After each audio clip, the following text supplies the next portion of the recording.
ফিরাউন মা জননীর বড় খেদমত করে, মার সেবা করে, মা দুঃখিনী পায়খানা প্রস্রাব করে বিছনায়।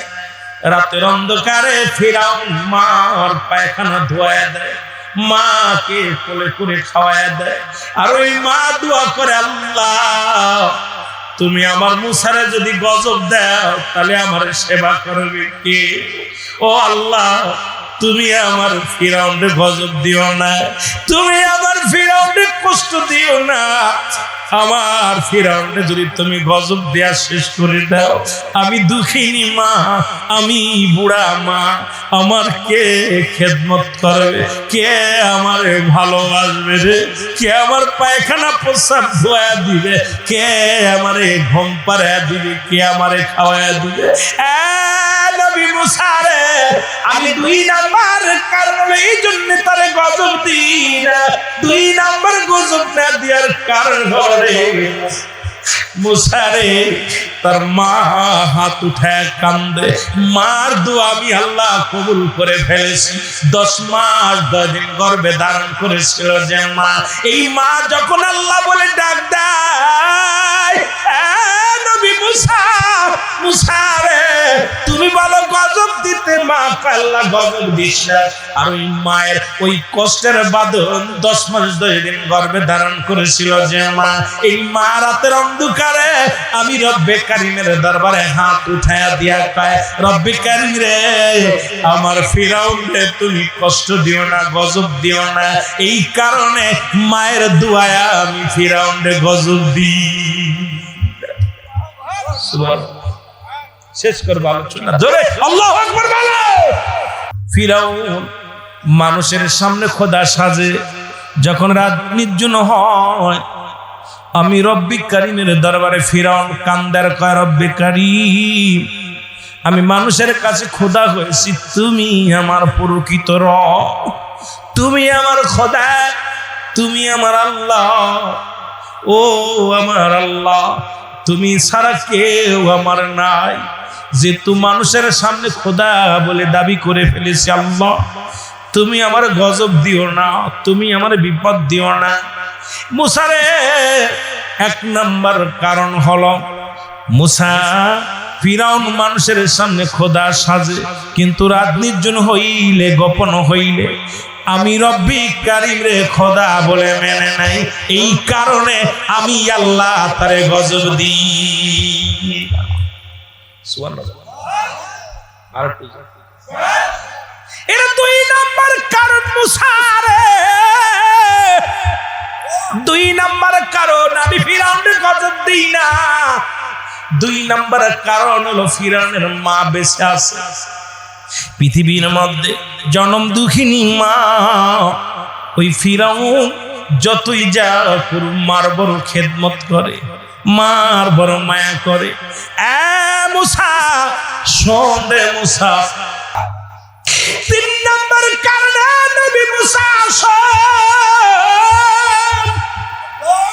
3 নাম্বার কারণ আমি গজব দিই না রে। ফিরাউন এতিম ছাত্রদেরকে খাবার দেয়, এতিম কিছু লালন পালন সন্তানেরা এতিম আছে। আজকে মাদ্রাসায় লেখাপড়া করেন যারা, আজকে আলোচনা আমার বাবারা শেষ পর্যায়ে কথাগুলো বলি শোনে না। আমার আল্লাহ কয় নবী মুসা রে, ফিরাউন তো এতিমদেরকে ভালোবাসে। এই মহল্লার মধ্যে যারা এতিম, যাদের মা নাই, যাদের বাবা নাই, তাদের খাবারের ব্যবস্থা করে দেয়, পড়ার ব্যবস্থা করে দেয়। একটা এতিমখানা আছে, এই এতিমখানা এলাকার যাদের আব্বা নাই, মা নাই, এই শিশু সন্তান, শিশু ছেলে মেয়েরা, ওই ফিরাউন তাদের খাবার পড়ার দায়িত্ব দিছে। নবী মুসা এই ফিরাউনকে যদি শেষ করে দিই রে, এই মহল্লার মধ্যে শিশুদেরকে খাইতে দিবে রে। ওই এতিম সন্তান যাদের আব্বা নাই, মা নাই, কোন নবী মুসা তাদেরকে কে ভালোবাসবে? যাদের আব্বা নাই রে, যাদের মা, মুসা রে, ওই দুঃখীর সন্তানেরা ফিরাউনের বাড়ি খানা খায়, ফিরাউন তাদের খাওয়ায় আর ওই বালকেরা দোয়া করে আল্লাহ ফিরাউনকে তুমি ধ্বংস করো না, ফিরাউনকে তুমি শেষ করে দিও না, যদি শেষ করে দাও আমাদেরকে কে ভালোবাসবে, কে আমাদের খাইতে দিবে, কে আমাদেরকে লালন পালনের দায়ভার নিবে রে। ওই বালকেরা যখন এতিম সন্তানেরা আমার দরবারে হাত উঠা দেয় রে, ওই মা হারা সন্তানেরা, বাবা হারা সন্তানেরা রে, ও নবী মুসা যখন আল্লাহ বলে ডাক দেয়, নবী মুসা রে আমি আল্লাহ শুইতে পারি না, তুমি বলো তাদের গজব দিতে, ফিরাউনকে গজব দিয়ে শেষ করে দিতে বলো, কিন্তু আমি পারি না। ওই বালকদের মুখের দিকে তাকাইয়া, এতিম সন্তানের মুখের দিকে তাকাইয়া ওই বালকেরা আমি আল্লাহর দরবারে কাঁদে, আমি আল্লাহ সহ্য করতে পারি না, এই জন্য ফিরাউন আমি গজব দিই। এর 4 নম্বর কারণ নবী মুসা রে।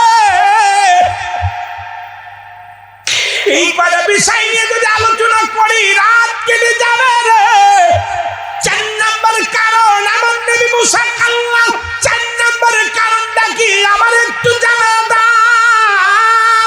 জানতে বলে নবী মুসা শোনো, 4 নম্বর কারণ এই পৃথিবীর মধ্যে আল্লাহ রাব্বুল আলামিন কেন গজব দিই না, এই পৃথিবীর মধ্যে একটা সতী সাথী নারী ফিরাউনের বিবি ওই আসিয়া সারাদিন কষ্ট দেয় ফিরাউন। রাত্র যখন গভীর হয়ে যায়, তাই না আমাদের মধ্যে বইয়া আমার দরবারে হাত উঠায় দিয়া বলে রাব্বিকা আমার স্বামীর তুমি গজব দিও, যদি তোমার মানে না ও আমার আল্লাহ, আমি নারী স্বামী ছাড়া উপায় আমার কোনো উপায় নেই, স্বামী বিহীন আমি অন্ধকার হয়ে যাব।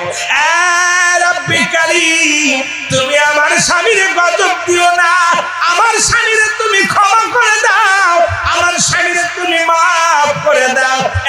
নবী মুসা যখন রাত গভীর হয়ে যায় রে, এই সতী নারী যখন স্বামীর জন্য দোয়া করে আমি আল্লাহ তার গজব দিই না, এই কারণে গজব দিতে পারি না, কারণ এতই ফিরাউন যতই কষ্ট দেয়, যতই কষ্ট দেয়, যতই তার লাঞ্ছনা দেয়, দুঃখ দেয়, কিন্তু সতী নারী সারা রাত ভরে ভরে কাঁদে, সারা রাত ভরে ভরে কাঁদে।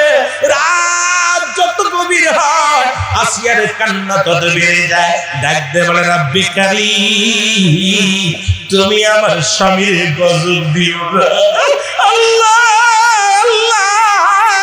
তুমি আমার স্বামীরে কোনো অসুখ দিও না, তুমি আমার স্বামীর বিপদ দিও না। ও নবী মুসা আমারও তো চাই, মন চায়, আমিও তো চাই ফিরাউনের গজবের মধ্যে ফেলি। যখন এই 4টা কারণের জন্য আমি আল্লাহ ফিরাউনের গজব দিতে পারি। এই মুসা ডাকতে কর রব্বি কারীম কি শুনাইলা মুসা আল্লাহ এ কি শুনাইলা, ফিরাউনের জন্য এত ফিরাউনের এই 4টে কারণ আমি জানতাম না। আমার আল্লাহ কয় নবী মুসা রে ফিরাউনের উপরে দেখো আমার সঙ্গে নাফরমানি করে, কিন্তু তলে তলে পৃথিবীর মধ্যে আমি ফিরাউন যতবার আমি মাওলারে ডাকা রে, রাত যখন নিদিন হয়ে যায়, যখন রাত গভীর হয়ে যায়, আমি রব্বি কারীমের দরবারে কাঁদতে কাঁদতে চোখের পানিগুলো বুক ভেসে যায়। নবীর উম্মত বলে দাবি করতে হলে নামাজ ছাড়া যাবে না, নবীর উম্মত বলে দাবি করতে হলে আজ থেকে আর বিড়ি টানা যাবে না, নবীর উম্মত বলে দাবি করতে হলে আজ থেকে নিজের বউটা নিয়ে সন্তুষ্ট হতে হবে, অন্যর বউর দিকে তাকানো যাবে না, নবীর উম্মত বলে দাবি করতে হলে আজ থেকে গাঞ্জায় টান দেওয়া যাবে না, নবীর উম্মত বলে দাবি করতে হলে আজ থেকে মদে টান দেওয়া যাবে না, আজ থেকে নবীর উম্মত বলে দাবি করতে হলে আজ থেকে সুদ খাওয়া যাবে না, ঘুষ খাওয়া যাবে না, বুকে হাত দিয়ে আজ থেকে তওবা করবে। আমরা দয়াল নবীর উম্মত, আজ থেকে আমরা ইসলামের জন্য জীবন দিয়া দিব, 5 ওয়াক্ত সালাত আদায় করব, হালাল খাইতে না পারলে হারাম যেন না খায়, কারণ হারাম যেন না খায় যেন মরণ হয়ে যা, তবু হারাম বর্জন করতে রাজি নাই। কে রাজি আছে একটু হাত তুলে দেখায় দেন আল্লাহ, একটু জোরে বলেন আল্লাহু আকবার। নারায়ে তাকবীর। আর একটু জোরে বলেন নারায়ে তাকবীর, নারায়ে রিসালাত। কষ্ট হচ্ছে না আপনাদের? কষ্ট হচ্ছে। এখন মুখে বলবেন নবীর উম্মত, সপ্তাহে 30 দিন শেভ করবেন। কত হ্যাঁ, কয়টা আউলাদে ওলি ওরে জুতা মারেন তালে, জোরে কোন ঠিক কিনা? ওরে আউলাদে ওলি পয়লা দাবি করে, আউলাদে কুতুব বলে দাবি করে, আবার মুখের মধ্যে কয় বিড়ির গন্ধ, মুখের মধ্যে কয় গান্ধার গন্ধ, মুখের মধ্যে কয় তাড়ির গন্ধ, মুখের মধ্যে কোনোদিন প্রস্রাব করেও পানি নেয় না। আবার তারা কয় আউলাদে ওলি, আউলাদে নবী, আউলাদে অমুক। আমি অনুরোধ করে যাব মুসলমান শুনে নাও, রাসূলুল্লাহর আদর্শ যদি তোমার মধ্যে না থাকে কিসের মুসলমান? দেখুন ঠিক কি না? রাসূলুল্লাহর আদর্শ যদি তোমাদের মধ্যে না থাকে, নবীর আদর্শ, নবীর কাছে 5টা জিনিস প্রিয় ছিল। নাম্বার 1, 1 নম্বরে নবীর কাছে প্রিয় ছিল নামাজ। এখন নবীর উম্মত বলে দাবি করতে হলে আজ থেকে নামাজ ছাড়া যাবে না, কারণ রাসূলুল্লাহর উম্মত বলে যদি দাবি করতে হয় 1 নম্বরে নামাজ, নামাজ, নামাজ। কাফের এবং মুসলমানদের মধ্যে পার্থক্য হলো নামাজ। 1 নম্বরে নামাজ। জোরে বলো আল্লাহু আকবার। ছেড়ে দিব? কষ্ট হচ্ছে আপনাদের? তারপরে কাছে নি কথা কয় আছে, ছেড়ে দিব, বেশি কষ্ট দিব না আপনাদের। 1 নম্বরে কি? রাসূলুল্লাহর কাছে 1 নাম্বার প্রিয় ছিল কি? এই আস্তানা করে কইতেন, এরা আপনাদের পড়তে আমি তওবা করে দিতেন। 1 নাম্বার কি ছিল নবীর কাছে প্রিয়? এখন নামাজ যারা পড়ে না এরা কি নবীর উম্মত হতে পারে? যারা বলেন পারে। 1 নম্বরে নবীর কাছে প্রিয় ছিল নামাজ, আপনার কাছে প্রিয় হওয়া লাগবে নামাজ। 2 নাম্বার প্রিয় ছিল রাসূলুল্লাহর কাছে তার উম্মতগণ। আজ থেকে আপনার কাছে প্রিয় হওয়া লাগবে অপর মুসলমান। আপনার নিজের জীবনের চাইতে আরেকজনকে বুকের ভিতরে নেবেন, ভালোবাসবেন। আজকে মিথ্যা মামলা দিতে পারেন না, ওই মাফ করে তারে খুন করতে পারেন না। আজকে টুপিদারি মাথায় দিয়া মাফ করে মানুষ হত্যা করো। ও যুবক শুনে নাও, নবীর উম্মত 2 নাম্বার প্রিয় ছিল নবীর কাছে তার উম্মতগণ। রাসূলুল্লাহ তার উম্মতদেরকে এত ভালোবাসতেন। আপনি মুসলমিথ্যা মামলা দেন, মিথ্যা হয়রানি মামলা দেন, সম্পদ ভোগ করে নেন, তারে হত্যা করেন, কষ্ট দেন, তারে কষ্ট দেন, লাঞ্ছনা করেন, আপনি জীবনেও নবীর উম্মত বলে দাবি করতে পারেন না। 2 নাম্বার হলো রাসূলুল্লাহর কাছে প্রিয় ছিল তার উম্মতগণ। 3 নাম্বার নবীর কাছে প্রিয় ছিল তার বিবিগণ।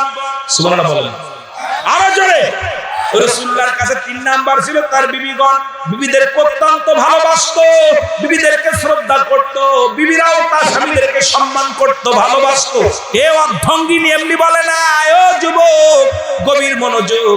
এই পৃথিবীর মধ্যে এই জন্য মুসলমান, কারণ বিবিদেরকে বুকে রাখতেন। রাখার কারণ কি? আল্লাহ রাব্বুল আলামিন আদম আলাইহিস সালামের বাম পাশের একটা হাড়ি দিয়া এই আদম আলাইহিস সালামকে সৃষ্টি করলেন। মেয়েদের জায়গা পৃথিবীর মধ্যে কোথায় নাই? মেয়েদের জায়গা পায়ে নয়, মেয়েদের জায়গা হাতে নয়, মেয়েদের জায়গা বুকে। মুসলমান বুকের মধ্যে মেয়েদের, এই জন্য স্বামীর বুকে স্থান হলো নারীদের। মারহাবা বলো আর একটু জোরে বলো, আর একটু জোরে। মেয়েদের স্থান হলো স্বামীর বুকে। এই স্বামীর বুকে যত তারা নিরাপদে থাকে, এত নিরাপদে পৃথিবীর মধ্যে কোথাও থাকে না। পৃথিবীর মধ্যে বাবার কোলে এত নিরাপদে নয়, ও মুসলমান ভাইয়ের কোলে নয়, এই শ্বশুরের কাছে নয়, শাশুড়ির কাছে নয়। পৃথিবীর মধ্যে স্বামীর বুকে যত সুখ আছে, স্বামীর বুকে যত শান্তি আছে। এই জন্য মেয়েরা স্বামীর বুকে গেলে শান্তি পায়। এই জন্য মেয়েদের স্থান আল্লাহ রাব্বুল আলামিন স্বামীদের বুকে আর একটু জোরে। এখন এগুলোর প্রতি রাসূলুল্লাহ তার রাসূলের কাছে 3 নাম্বার প্রিয় ছিল তার বিবিগণ। আজ থেকে নিজের বউটা ভালোবাসবেন, অন্য দিক নজর দিবেন না। অন্য দিক নজর দিলে মনে করেন ওটার বাও নজর, ওটা খারাপ নবীর উম্মত নয়, ওটা নবীর উম্মত হতে পারে না, ওটা বদমাইশ। জোরে কোন ঠিক কি না? ওটা বদ, সুবিধাবাদী, ফিরাউনের আওলাদ, নমরুদের আওলাদ। জোরে কোন ঠিক কি না? আমার বাবারা আমার 4 নাম্বার রাসূলুল্লাহর কাছে প্রিয় ছিল সুগন্ধি জিনিস। সুতরাং আজ থেকে যারা মদ গাঁজা খায় মনে করবেন ওটা নবীর উম্মত হতেই পারে না। নবীর উম্মত যারা হবে সে জীবনেও গাঁজা মদ খাবে না। কথা ক্লিয়ার? কথা ক্লিয়ার? কে ভালোবাসলাম না বাসলো কিচ্ছু যায় আসে না। যেহেতু রাসূলুল্লাহর উম্মত বলে দাবি করতে হলে আজ থেকে মদ গাঁজাইও বাস, মুসলমান ঘুষ বলে চলবে না। কারণ রাসূলুল্লাহর কাছে যেগুলো প্রিয় ছিল আমাদের প্রিয় হওয়া লাগবে। জোরে বলেন ঠিক না? আর একটু জোরে বলেন ঠিক না? সুতরাং আমি যেদিকে যাইতেছিলাম আলোচনা, এ যুবক দিলের কান্ডা লাগায় শুনে নাও। যুদ্ধের ময়দানে চলে গেলেন। এবার বিবি মুসলমান বিবি বললেন, দোয়া করলেন। কি দোয়া করলেন? এবার বিবি কয়, স্বামী রে, আমি নামাজ শেষ করলাম, আপনার কাছে একটা মাত্র দাবি, আমি দোয়া করব, আপনি দোয়ায় শরীক হবেন।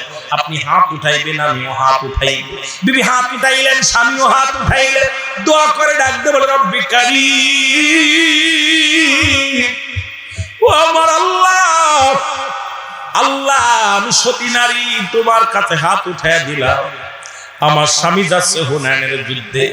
আল্লাহ, আমি স্বামী বিহীনে কেমনে জীবন কাটাইব দুনিয়ার মধ্যে? সবে মাত্র বিয়ে হলো, বাছর হয় নাই।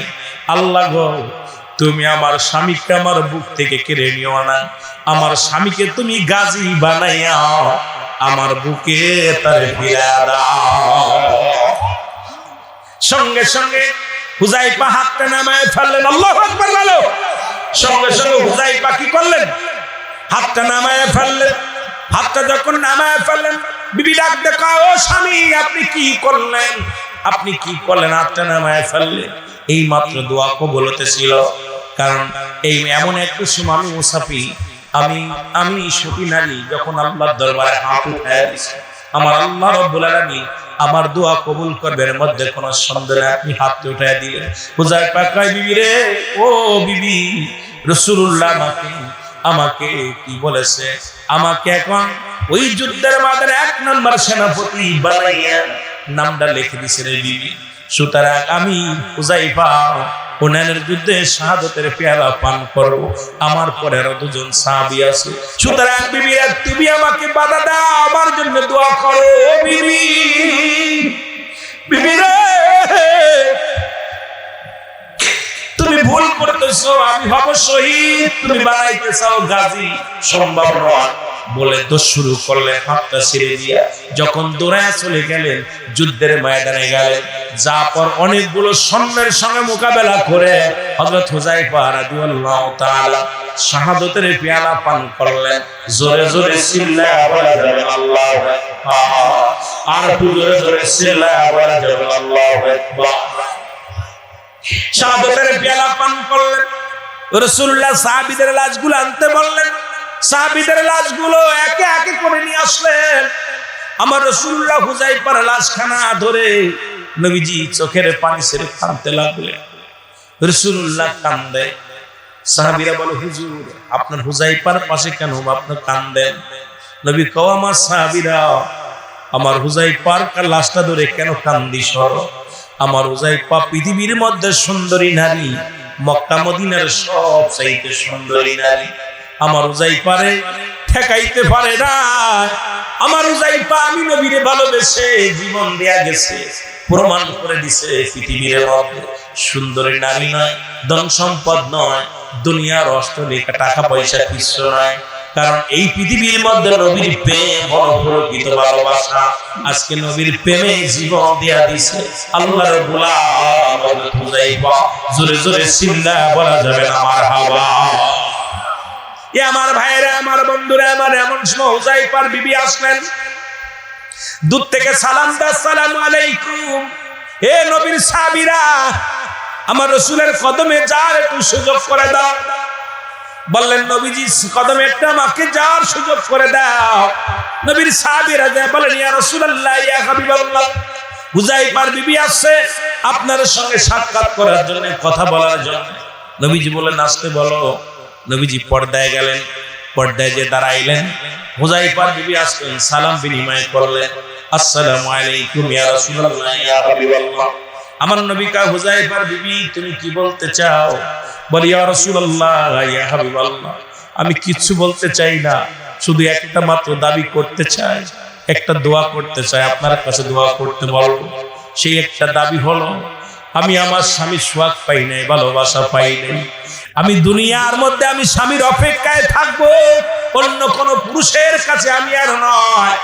আপনি দোয়া করবেন আমি যেন আমার সতীত্ব রক্ষা করে এই দুনিয়ার মধ্যে আমি থাকতে পারি। কিয়ামতের ময়দানে ইন্তেকালের পরে আমার স্বামীর সঙ্গে যেন আমার বাসর হয়। কত ভালোবাসার আমাদের বিবিগুলো। 2 মাস বউ থেকে বাড়ি থেকে গেলে আইসা দেখে বউ আর বাড়ি নাই। বিদেশে গেছে আমার ভাইরা কত কষ্ট করে টাকা রোজগার করার জন্য। দেখে বাড়ি বিবিও নাই, টাকাও নাই, অ্যাকাউন্টও নাই। দেখে পাগল বোন নামে অ্যাকাউন্ট খুলে তুলে গেছে। দেখে জিরো, বাপ মারে ফাঁকি দিয়া বউকে খুশি করার জন্য বোন নামে অ্যাকাউন্ট করছে। দেখা যায় আসার পর বউ নিজেও ফাঁকি দিছে, টাকাও গেছে। কারণ আজকে আমার নবীর সাহাবীরা শিক্ষা দিছে যে স্বামীর হক পৃথিবীর মধ্যে মুসলমান। এই জন্য 3 শ্রেণী আমি বারবার বলছি, 5টা গুণের নারী বিবাহ করতে বলছি ইসলাম। তার মতো বাবারা আমার শুনে নাও, আমার যুবকেরা যুবতীরা শুনে নাও।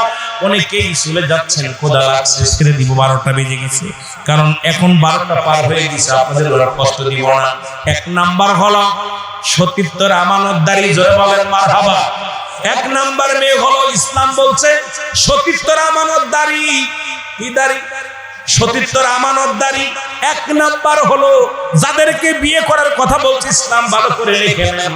1 নাম্বার হলো সতীত্বর আমানতদারি। আজকে এগুলো ঠেকানো বড় মুশকিল, কারণ মামাতো ভাই, খালাতো ভাই, ভুতো ভাই যায় গিরি লজিং মাস্টার গুলো শেষ করে দিই সমস্ত। কারণ আজকে ক্লাস 7 এর মেয়ে, ক্লাস 6 এর মেয়ে, ক্লাস 7 এর মেয়ে, 11 বছরের মেয়ের গর্ভে 6 মাসের গর্ভবতী যে মেয়ে হতে পারে আর বুঝতে বাকি নাই।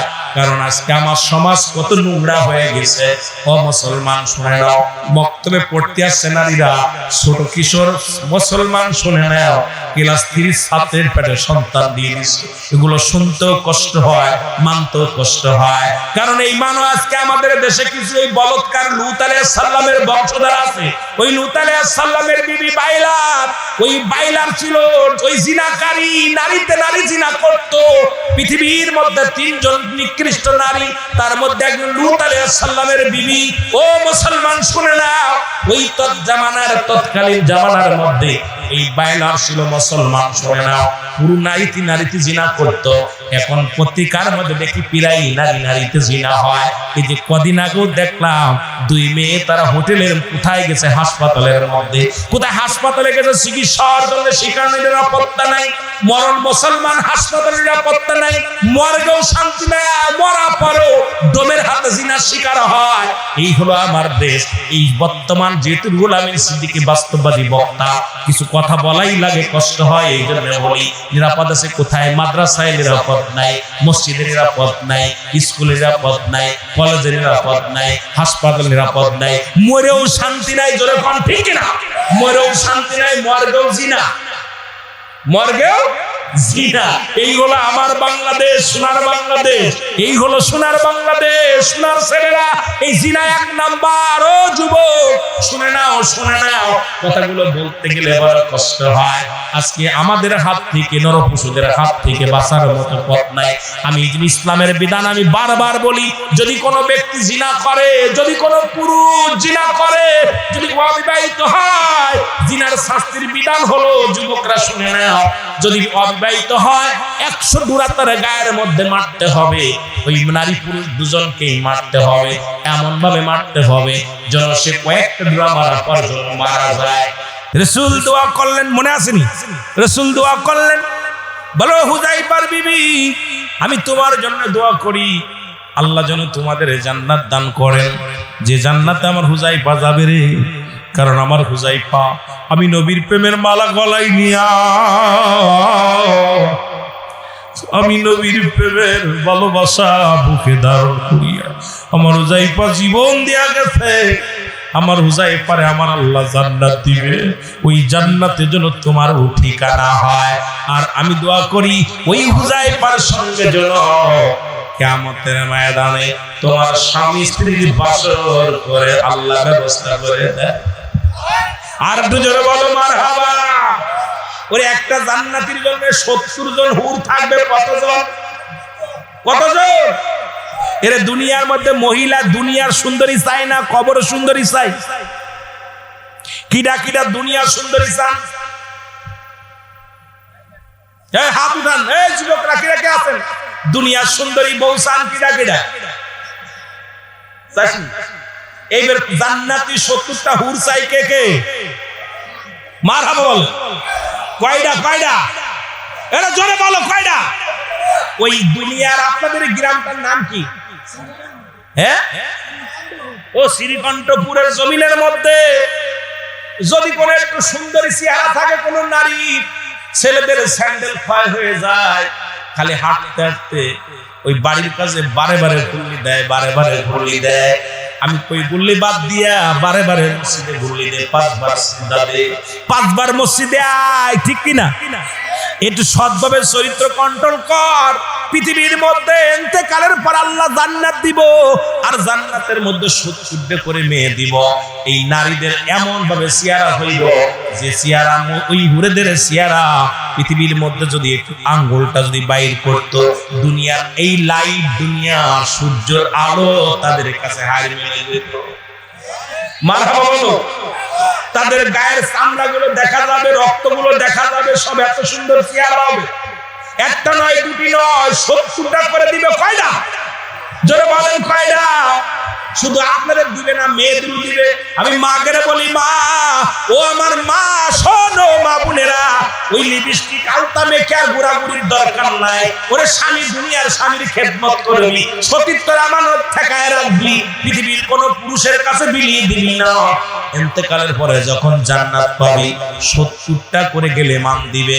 আমার মতো কালো মানুষ দিব না, কালো মানিক দিবে না।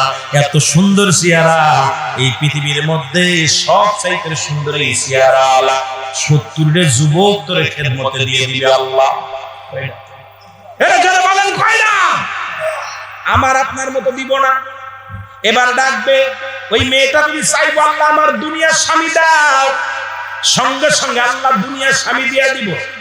আর যদি দুনিয়ার স্ত্রীর ছেলে বলবে, আল্লাহ আমার দুনিয়ায় সেই কালো মজুরে দিয়ে দাও, কালা মজুরে দিয়ে দাও, বড়ুয়ারে দিয়ে দাও, নার্গিসে দিয়ে দাও, আল্লাহ করো দিলাম।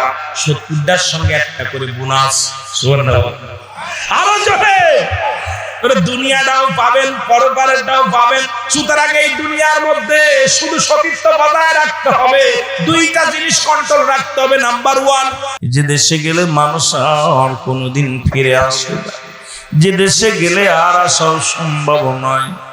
ও দুনিয়ার মানুষ, পৃথিবীর মধ্যে 3টা বিপদ মানুষের। 1 নাম্বার বিপদ হলো মানুষের মরণ। 2 নাম্বার বিপদ হলো মুসলমান কবর। 3 নাম্বার বিপদ হলো কিয়ামতের ময়দান। 3টা বিপদ প্রতিটা মানুষের জীবনে। 1 নাম্বার বিপদ হলো মানুষের মরণ। এই কোরআনুল কারীমের মধ্যে যতগুলো আয়াত আছে, যতগুলো পারা আছে, যতগুলো মুসলমান সূরা আছে, এই ছোট্ট একটা আয়াত অস্বীকার করার মতো ক্ষমতা কারোর নাই। যত বড় জ্ঞানী হোক না কেন, যত বড় টাকাওয়ালা হোক না কেন, পৃথিবীর মধ্যে যত বড় জান্নেওয়ালা হোক না কেন, ওই একটা আয়াত হলো আমার আল্লাহ বলেন, কুল্লু নাফসি যায়কাতুল মাউত। এই দুনিয়ার মুসলমান,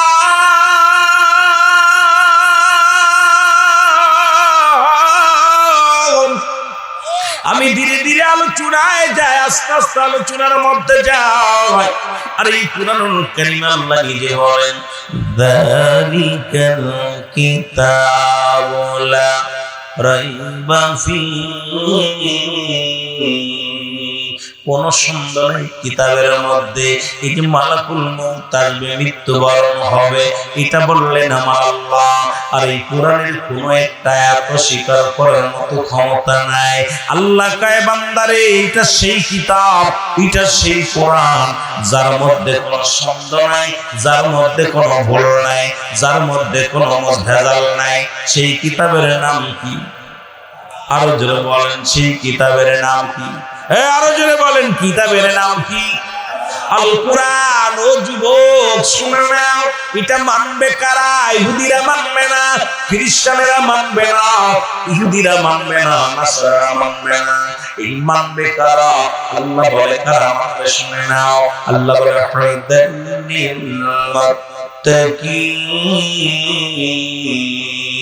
একমাত্র হেদায়েত প্রাপ্ত বান্দা যারা হবে, একমাত্র হেদায়েত প্রাপ্ত বান্দা যারা হবে, আল্লাহর বিধান মানবে তারা, রাসূলের সুন্নাত মানবে তারা, ইসলামের বিধান মানবে তারা, পৃথিবীর মধ্যে সব কিছুই কোরআনের প্রতিটা হরফগুলো মানবে তারা। কারা? একমাত্র যারা আল্লাহর দ্বীনকে যারা সঠিকভাবে পালন করে, আল্লাহর দ্বীন যারা মানে, যারা কালেমা পড়েছে লা ইলাহা ইল্লাল্লাহু মুহাম্মাদুর রাসূলুল্লাহ। আমার সাথে পড়েন, আশহাদু আল্লা ইলাহা ইল্লাল্লাহু ওয়াহদাহু লা শারীকা লাহু ওয়া আশহাদু আন্না মুহাম্মাদান আবদুহু ওয়া রাসূলুহু। জোরে জোরে চিল্লায়া বলা যাবে না আল্লাহু আকবার? আর জোরে জোরে চিল্লায়া বলা যাবে না আল্লাহু আকবার? আমি আস্তে আস্তে আলোচনায় যাব বলতেছিলাম, একটু ধীরে ধীরে যত সহকারে কথাগুলো শোনো। এক নাম্বার বিপদ হলো মানুষের মরণ। এই মরণের কথা বলতে যাই না, আল্লামা মুফতি আমজাদ আলী সাহেব একটা কিতাব লিখলেন, কিতাবের নাম হলো বারে শরিয়াত। কিতাবের নাম কি? বারে শরিয়াত। এই কিতাবের মধ্যে মুফতি আল্লামা মুফতি আমজাদ আলী সাহেব, যিনি মুসলমান কওমি আলেমের বড় আলেম, বাংলাদেশের মধ্যে নয় এশিয়া মহাদেশের মধ্যে প্রখ্যাত আলেম, যার কিতাবগুলো আপনারা পড়ে না। অনেক আলেম ওলামা মুসলমান দেওবন্দ মাদ্রাসায় পড়ে, বড় বড় মুফতি মুহাদ্দিস সাহেবরা যেগুলো কিতাবগুলো পড়ে, যে কিতাব পড়ে বড় বড় মুফাসসির হয়েছেন, মুফতি হয়েছেন বাবারা আমার, এই কিতাবের মধ্যে ফতোয়ায়ে দেওবন্দের মধ্যে মুসলমান শুনে নাও, এই মুসলমান মুফতি শফিক আহমেদের লেখা এই কিতাব মুসলমান, শুধু তাই নয়, মুফতি আমজাদ আলী সাহেব উনি একটা কিতাব লিখলেন, কিতাবের নাম হলো বারে শরিয়াত। এই কিতাবের মধ্যে শরিয়াতের বিধানের কথা লিখতে যাইয়া উনি বললেন, দুনিয়ার মানুষ শোনো, মানুষ যখন সাধারণ মৃত্যুবরণ করে 70টা উটের গায়ের চামড়া জবাই না করিয়া উল্টো দিকে টান দিয়া লবণ আর মরিচ লাগায় দিলে যতটুকু যন্ত্রণা হয়, আল্লাহ আল্লাহ আল্লাহ, এর চাইতে 70 গুণ যন্ত্রণা হলো একটা সাধারণ মৃত্যু। এখন যারা মরণকালে পায়খানা করে দেয়, মরণের সময় যারা প্রস্রাব করে দেয়, মরণের সময় যারা জিহ্বাটা যাদের বড় হয়ে যায়, মরণের সময় অনেক মানুষের মসল পান করিয়ে মারা যায়, চোখ দুটি বড় বড় হয়ে যায়। কত মানুষের দাফন করলেন মসজিদের ইমাম সাহেব হুজুর, মসজিদের মুয়াজ্জিন সাহেব হুজুর, মসজিদের মুয়াজ্জিন সাহেব, শুধু মসজিদের মুসলমান শোনো, সেক্রেটারি সভাপতি সাহেব, বড় নামাজি ব্যক্তি যারা আছে, কত মানুষের কাফন পরাইছে, কত মানুষের দাফন করাইছে। এই মাদ্রাসার যিনি হাফেজ সাহেব, উনি কত মানুষের গোসল করাইছেন, গোসল করানোর পর দাফন কাফন করাইছে। এই মরণের সময় দেখা গেছে চোখ দুটি বড় বড় হয়ে গেছে, জিহ্বাটা বাইর হয়ে গেছে। ও যুবক, ও যুবক, এই মৃত্যুটা তাদের কত কঠিন। আল্লাহ, এই দুনিয়ার মধ্যে তাদের মরণটা কত কঠিন দিছে আমার আল্লাহ। একটা সাধারণ মৃত্যু যদি হয় এত কঠিন, ওই মৃত্যুটা বড় কত কঠিন একটু জানা দরকার। এই মরণ থেকে পালানোর কোনো পথ নাই, জোরে জোরে চিল্লায়া বলা যাবে না, ঠিক না? মানুষগুলো মারা গেছে, কবরগুলো তারা কোদাল দিয়ে খুঁজতেছে এবং কবর উপর পেট্রোল ঢেলে আগুন ঢেলে দিয়ে আগুন জ্বালিয়ে দেওয়া হচ্ছে, জোরে বলেন ঠিক না? কোথায় রে মুসলমান, জাগো, সুন্নি মুসলমান জাগো, আর ঘুমানোর সময় নাই, আর ঘুমানোর সময় নাই। কিয়ামত আর বেশি দিন দেরি নাই।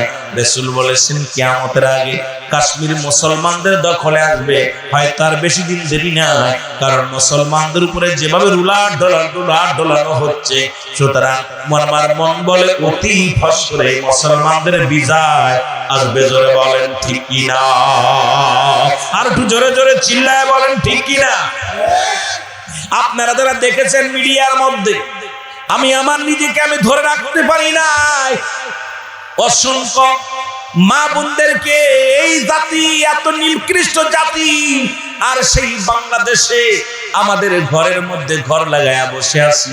আমি বলতেছি আজকে আমরা তাদেরকে বন্ধু বানাইলাম, খাবার দিতেছি, পড়তে দিতেছি, ভালোবাসতেছি, কিন্তু এই জাতি কত বড় নিকৃষ্ট জাতি যে মুসলমানদের নামাজের জায়গাটা পর্যন্ত পোড়ায়া শেষ করে দেয়, মসজিদগুলো ভেঙে গুড়িয়ে দেয়।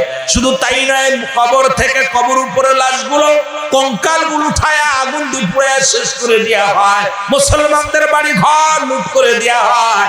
আর আমরা মুসলমান মসজিদে বয়া বয়া তসবিহ টিপি। না না, আর সময় নাই। যেহেতু আজকে আমি আপনি কালেমা পড়েছি, ঈমান আনছি, কালেমা পড়েছি লা ইলাহা নাই কোনো ইলাহ ইল্লাল্লাহু আল্লাহ ছাড়া, মুহাম্মাদুর রাসূলুল্লাহ আল্লাহ পাকের প্রেরিত রাসূল বা বান্দা হলো আমার নবী রাহমাতুল লিল আলামিন। সুতরাং মুসলমানদের দুইটা শক্তি, একটা শক্তির নাম হলো আমার আল্লাহ, দ্বিতীয় শক্তির নাম হলো মুহাম্মাদুর রাসূলুল্লাহ সাল্লাল্লাহু আলাইহি ওয়াসাল্লাম। জোরে জোরে চিল্লায়া বলা যাবে না মারহাবা। ও যুবক, গভীর মনোযোগ। রাসূল পাক সাল্লাল্লাহু আলাইহি ওয়াসাল্লাম এই দিনের মধ্যে যখন দাওয়াতের কাজ, ইসলামের জন্য আসলেন, একটা মাত্র দাওয়াত দিলেন, সেটা হলো আমি আল্লাহর প্রেরিত রাসূল, বান্দা তোমরা মেনে নাও আল্লাহ ছাড়া কোনো মাবুদ নাই, আল্লাহ ছাড়া কোনো ইলাহ নাই, আল্লাহ ছাড়া কি নাই। মুসলমান, এই পৃথিবীর মধ্যে আর কিছু নাই, সব কিছুর মালিক কে? আরো জোরে বলেন কে? আল্লাহু আকবার বলো। আল্লাহুস সামাদ লাম ইয়ালিদ ওয়া লাম ইউলাদ ওয়া লাম ইয়াকুল লাহু কুফুয়ান আহাদ। আল্লাহ বলে বান্দারে শুনো না, আমি আল্লাহ কয়জন? আর একটু জোরে বলেন কয়জন? আর একটু জোরে চিল্লায় বলেন আল্লাহ কয়জন? জাগের জাগের আল্লাহ অনেক আছে, যারা দেবতা পূজা করে, যারা মন্দিরে পূজা করে, যারা দুনিয়ার মধ্যে মানুষ পূজা করে, এই দুনিয়ার মধ্যে, পৃথিবীর মধ্যে যারা দুনিয়ার মধ্যে এগুলো পূজা করে, তাদের অনেকগুলো আল্লাহ। আল্লাহ কয় না না, আমি আল্লাহ এক। আল্লাহ কয়জন? আরো জোরে বলেন কয়জন? আল্লাহ কয় আমি আল্লাহ এক। আমি কাউকে জন্ম দিই নাই, কারো থেকে জন্ম নিই নাই। সুতরাং যারা মূর্তি পূজা করে তাদের আল্লাহ এক হতে পারে না, মুসলমানদের আল্লাহ হয় এক। কয়জন? আরো জোরে বলেন কয়জন? মুসলমানদের আল্লাহ কয়জন? মুসলমানদের খোদা কয়জন? ওদের খোদা সরস্বতী, মা দুর্গা, কার্তিক, হরিশপুর, কত কিছু, কিন্তু মুসলমানরা এক খোদায় বিশ্বাসী, যাকে দেখা যায় না। আমার আল্লাহ কয়জন? আর জোরে বলেন কয়জন? আমার আল্লাহ হলো এক। সুতরাং পৃথিবীর মধ্যে মুসলিম জাতি আমরা যারা মুসলমান কালেমা পড়েছি, আমার আল্লাহ কয় বান্দারে শুনে নাও, আমি আল্লাহ এক। সূরা ইখলাস থেকে আমি ছোট্ট একটা কোরআনের আয়াত তেলাওয়াত করলাম, ছোট্ট একটা সূরা। আল্লাহ কয় বান্দারে আমি আল্লাহ এক, কাউকে জন্ম দিই নাই, কারো থেকে জন্ম নিই নাই। আসমান জমিনের মধ্যে আমার সমতুল্য সমকক্ষ আর কেউ নাই। সারা পৃথিবী, তামাম পৃথিবী আমার মুখাপেক্ষী, আমি কারোর মুখাপেক্ষীও নাই। যারা বলেন আল্লাহরে সালাইকে, আল্লাহরে খাওয়াইকে, আল্লাহরে পড়াইকে, কথা বলেন রে কে? আপনারে খাওয়াইকে? একটু জোরে বলতে হবে কে? এই কর্মচারী খুলনার মানুষগুলো, সাতক্ষীরা, খুলনার দুইটা অঞ্চলের মানুষগুলি এখানে আছে, একটু বুঝে নিতে হবে। সুতরাং আমার আল্লাহর কোনো শরীক নাই, আল্লাহর কোনো ছেলে নাই, মেয়ে নাই, আল্লাহর কোনো পরিবার পরিজন নয়। আমরা যারা মুসলমান মানি আল্লাহ এক, ঠিক কি না? আজকে আমরা সেই খোদার জন্য জীবন দিতে পারবো কে কে? একটু হাত তুলে দেখা দেয়। ফজরের নামাজ বাদে হুনাইনের যুদ্ধ হবে, সাহাবীরা বসে আছে, রাসূল কার নামটা বলবে, নবীজি কার নাম বলবে, সাহাবীরা অপেক্ষা আছে, আমার নামটা বলবে, এরকম অপেক্ষা আছে। আজকে দেখলাম, আমি যখন বললাম আল্লাহর জন্য কারা জীবন দিতে চান, দেখি হাত উঠে নাই অনেকের। তারা কোন দলের মানুষ? দুঃখ পাইলাম, কারণ আল্লাহর জন্য জীবন দিবেন না, শয়তানের জন্য জীবন দিবেন। কার জন্য জীবন দিবেন? জীবন দিবেন আল্লাহর জন্য, আল্লাহর জন্য জীবন রাখবেন। হায়াত মৌতের মালিক কে? রিজিক দৌলাতের মালিক কে? সব কিছুর মালিক হলো আল্লাহ। ঠিক কিনা?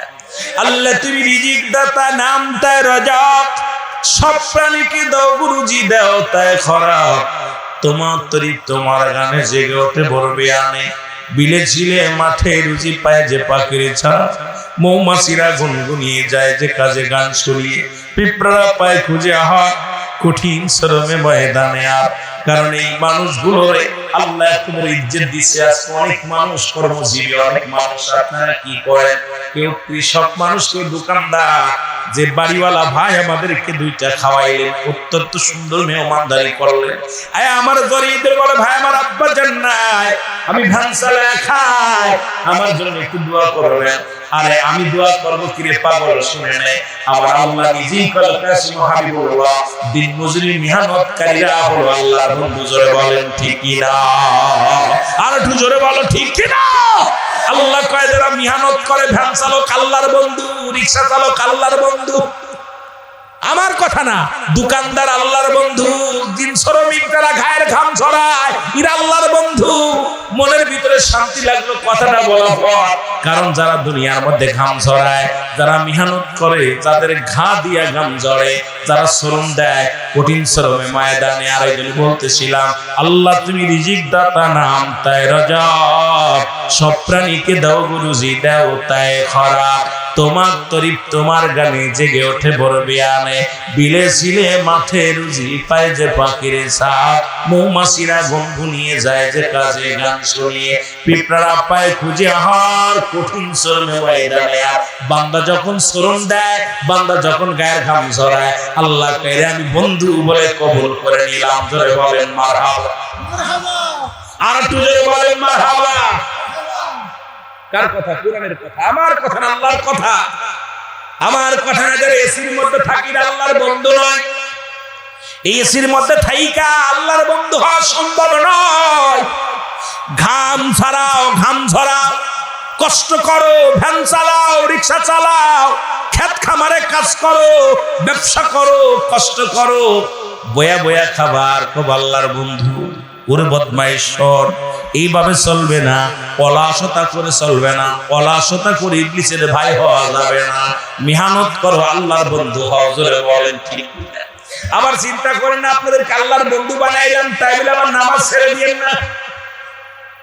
চিন্তা করতে পারে রিক্সা চালায়, ভ্যান চালায়, আল্লাহ তো যেহেতু বলছে যে যারা ভ্যান চালক, রিক্সা চালক, দিন মজুরিরা আল্লাহর বন্ধু, তা নামাজ কালাম আজ থেকে বন্ধু। যেহেতু বন্ধু হয়ে গেছে, বন্ধু হইলাম, বন্ধু হইলে তো আর বিপদ নাই, ঠিকই না? এরকম কিছু আছে না ভাই? আমার ভাইয়েরা, আমার বন্ধুরা, রাহমাতুল্লাহ আলামিন বলেন আগামী ফজরের নামাজ বাদে হুনানের যুদ্ধ অংশগ্রহণ করবে আমি নবী সাহাবীদের নাম ঘোষণা করলাম। সাহাবীরা দাঁড়ায় আছে কাতারে কাতারে, সাহাবীরা সবাই দাঁড়ায় আছে। নবীজি কার নাম বলবে? নবীজি এক নাম্বার উঠে বললেন আগামীকাল হুনাইনের যুদ্ধে নেতৃত্ব দিবে এক নাম্বার সেনাপতির নাম আমি হযরত হুযায়ফা রাদিয়াল্লাহু তাআলার নাম ঘোষণা করলাম। জোরে জোরে চিল্লায়া বলা যাবে না মারহাবা। সাহাবীরা বলে ইয়া রাসূলুল্লাহ, ইয়া হাবিবাল্লাহ, নবী গো, আপনি যার নাম ঘোষণা করলেন মক্কা মদিনা, ইয়া রাসূলুল্লাহ, ইয়া হাবিবাল্লাহ, তিনজন সেনাপতির নাম ঘোষণা করলেন। এক নাম্বার সেনাপতির নাম যারা ঘোষণা করলেন উনি তো এখানে উপস্থিত নাই নবী গো, তিনি মক্কা মদিনার সুন্দরী নারীর সঙ্গে আজকে তার বিবাহ। এই বিবাহ বন্ধনে আবদ্ধ হওয়ার জন্য বিবাহ করতে গেছি ইয়া রাসূলুল্লাহ, ইয়া হাবিবাল্লাহ। আমার নবীজি যখন শুনলেন একখানা কাগজ নিলেন, কাগজ হলো চামড়ার কাগজ। এই চামড়ার কাগজটা নিয়ে হাতে লিখে দিলেন হুযায়ফা রে, আগামীকাল ফজরের নামাজ বাদে, আগামীকাল ফজরের নামাজ বাদে হুনাইনের যুদ্ধ অনুষ্ঠিত হবে হুযায়ফা, আমি তোমার নাম লিখে দিলাম, এটি তোমার নবী রাহমাতাল লিল আলামিন। জোরে জোরে চিল্লায়া বলা যাবে না মারহাবা। এবার হুযায়ফার শ্বশুর এসে ডাকতে বলে, বাবাজি এ কার পত্র, কিসের পত্র? ডাকতে বলে, শ্বশুর বাবাজি শোনেন, এই পত্রখানা আমার নবী রাহমাতুল লিল আলামিনের লেখা পত্র। এই পত্রের মধ্যে লেখা আছে আগামীকাল ফজরের নামাজ বাদে কাফের সৈন্যদের সঙ্গে হুনাইনের যুদ্ধ অনুষ্ঠিত হবে। এই যুদ্ধের 1 নম্বর সেনাপতির নাম আমার ঘোষণা করেছে। সুতরাং আমার নবীজি আমাকে 1 নম্বর সেনাপতি বানিয়ে দিয়েছে। আমি আর একটা সেকেন্ড থাকতে পারবো না।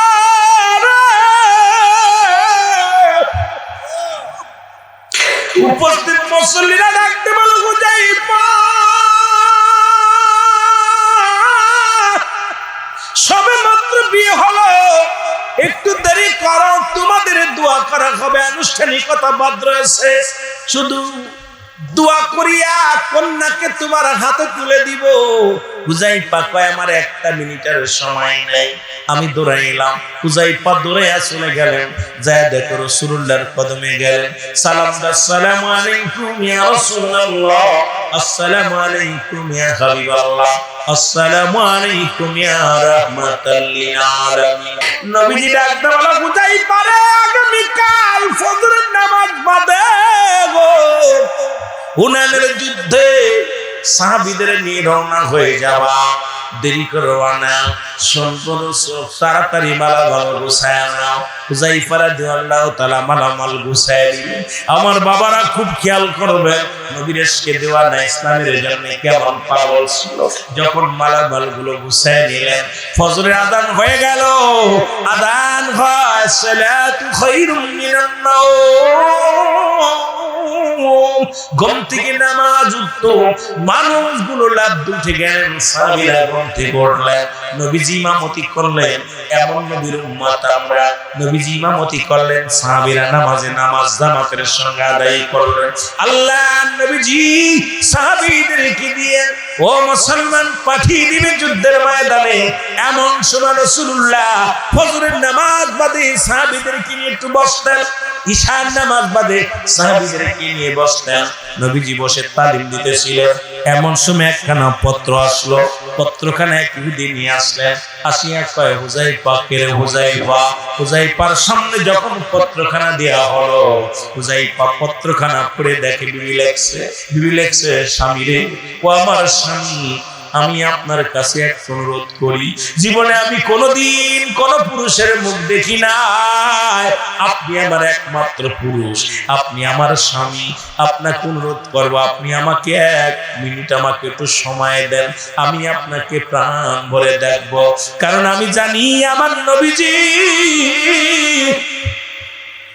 রহমতের নবী, রাহমাতুল লিল আলামিন, যে ইতিপূর্বে যতগুলো যুদ্ধ হয়েছে, এই যুদ্ধে 1-এর অধিক সেনাপতির নাম ঘোষণা করেছে।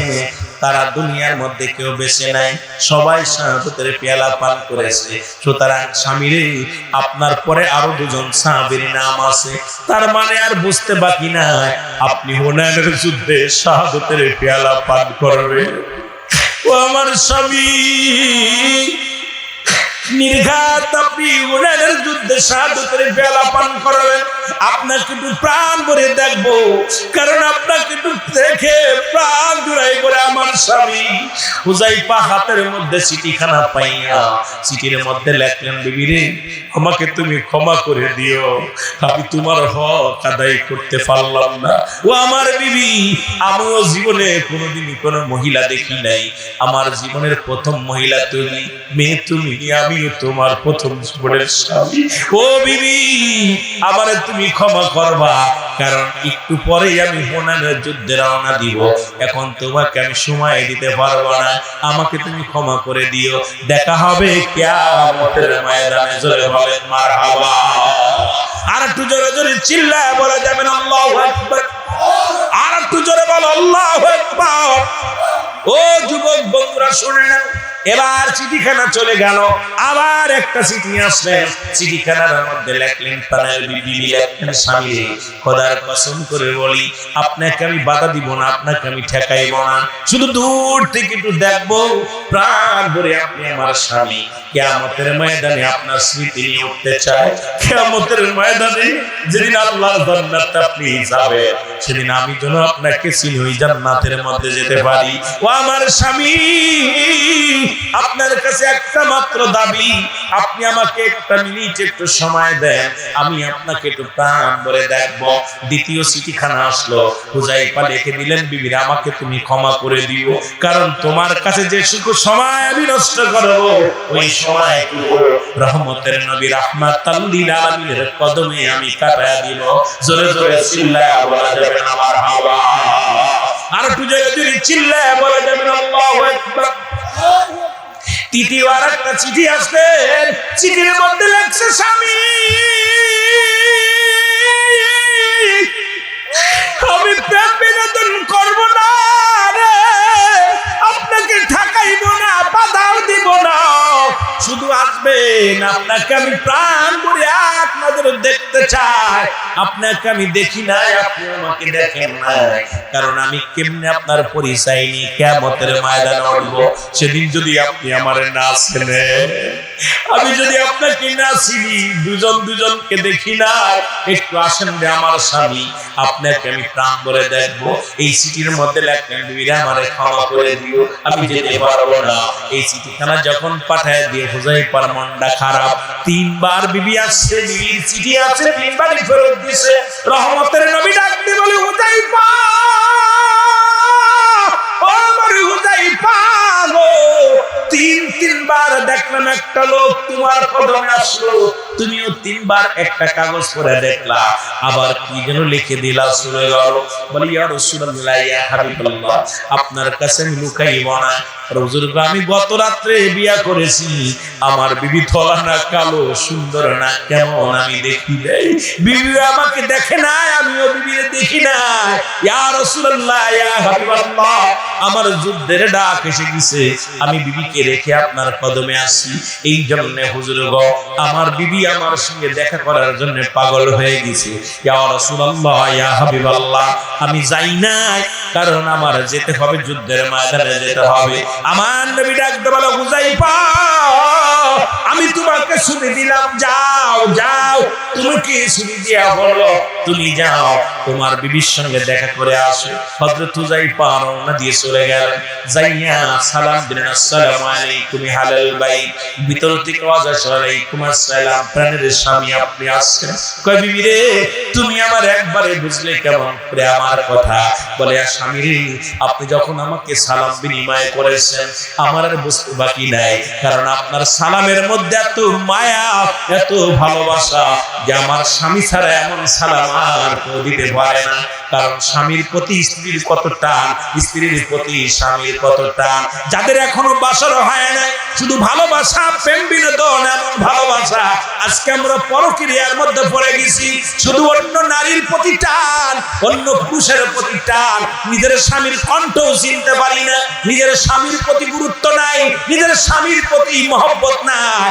আইরে ও নারীরা, শুনে নাও, শুনে নাও, যখনই তোমার স্বামীকে রেখে অন্য পুরুষের প্রেমে আসক্ত হয়ে যাও, অসংখ্য মুসলমান শুনে নাও, জান্নাতি ফেরেশতারা, জান্নাতি নারীরা ডাক দেবে, বলো, দুনিয়ার নারীরা, তোমার স্বামীর হক তুমি নষ্ট করলা, তোমার স্বামীর অধিকার তুমি বঞ্চিত করলা, তুমি দুনিয়ার মধ্যে সবচেয়ে পাপিষ্ঠ নারী, তুমি দুনিয়ার মধ্যে পাপিষ্ঠ মহিলা, তুমি দুনিয়া থেকে লাঞ্ছিত, পরপারও তোমরা লাঞ্ছিত, কারণ স্বামীর হক তোমরা নষ্ট করো।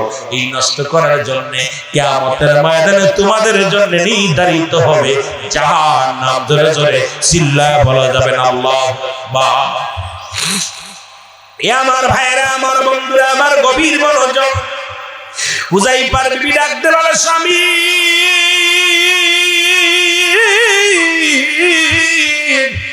আপনি আসছেন, আপনাকে আমি প্রাণ ভরে দেখবো, আপনাকে আমি বাধা দিব না, ঠেকাইব না, শুধু একটা মাত্র দাবি, আপনি একটু সময় দেন, আমি একটু ওযু করে আসি। ওইবার হুযায়ফা বসে রইলেন, বিবি ওযু করে আসলেন। ওযু করে আসা পরে ডাকতে বলে, স্বামী আপনার কাছে ভালোবাসা চাই না, আপনার কাছে কোনো কিছু চাই না, কারণ আমার নবীজি আপনাকে 1 নম্বর সেনাপতি বানিয়েছে। নির্ঘাত আপনি শাহাদাতের পেয়ালা পান করবেন, এর মধ্যে কোনো সন্দেহ নাই। আমি জানি এর মধ্যে কোনো সন্দেহ নাই। তবে আপনি যাওয়ার আগে একটা মাত্র দাবি, দুজন পাশাপাশি দাঁড়ায়া 2 রাকাত নফল নামাজ পড়তে চায়। হুযায়ফার বিবি ডাকতে বলে, স্বামী শুধু দাঁড়াইব, আপনার পাশে দাঁড়ায়া 2 রাকাত নামাজ পড়তে চাই। হুযায়ফা বলে, বিবি রে নামাজ পড়ো। দুজনই 2 রাকাত নামাজ পড়লেন। নামাজ আদায় করে যায় নামাজের মধ্যে বসে আছে। হুযায়ফা বলে, বিবি রে তাড়াতাড়ি আমার বিদায় দাও। বলে, স্বামী রে বিদায়ের আগে একটা দাবি, আমি একটু দোয়া করতে চাই, ছোট্ট একটু দোয়া করতে চাই। এই দোয়াটা আমি করতে চাই আল্লাহর দরবারে। স্বামী বললেন, বিবি রে সেই অধিকার তোমাকে দিলাম, তাড়াতাড়ি দোয়া করো, কারণ বেশি সময় নাই, জলদি করে চলে যেতে হবে। হুযায়ফার বিবি নামাজ আদায় করে দোয়া করে ডাকতে বলে, আল্লাহ আদম আলাইহিস সালাম দোয়া করেছিলেন, আমার সাথে বলেন, রব্বানা যালামনা আনফুসানা ওয়া ইল্লাম তাগফির লানা ওয়া তারহামনা লানাকুনান্না মিনাল